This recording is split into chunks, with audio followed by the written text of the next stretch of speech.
sent donc a l'Eurocongrés occitano i català que se ten aquí a Narbona, a Eurovia, on te sent aquí, que és pla polit, pla interessant. Seny professor e també ancian eurodeputat, abel juga un rol maggi important per la llei, per la nostra llengua de la Val d'Aran. És hagut un betest important perquè?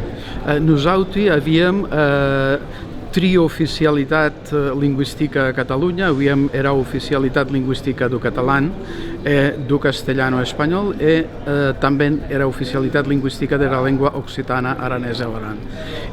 Nosaltres hem redactat una llei per desplegar aquesta oficialitat, per fer efectiva aquesta oficialitat dins del sector públic aranès i dins del sector de l'ensenyament a la Val d'Aran. Aquella llei donc és important perquè és reconnaissance oficial, pas sonque a la Val d'Aran, mas també en tot Catalunya. En tot Catalunya. Mais habéis dit tot tard dins la vostra conferència que bon, que la veritat, la realitat és que és un batest que les joves, hi ha un treball de fer perquè la llengua sigui verdaderament la llengua emplegada.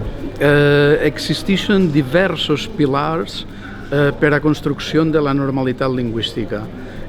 Un pilar són les disposicions legals, un altre pilar és l'acció de l'educació i encara hi ha un altre pilar que és acció cívico-social.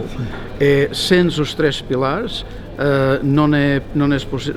pas és possible la recuperació completa d'una llengua minoritzada.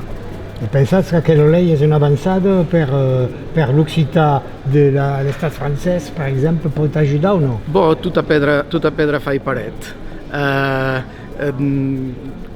Cada territori ha de fer el seu camí, mai el camí de tots se complementa com de cada territori. Alhora cada pedra fa i paret, com heu dit, una baula més en la construcció de l'oficialitat, la construcció de la normalitat lingüística, de la normalitat social de la llengua occitana per tot. Vol dir que la batesta tot jour continua? Segur.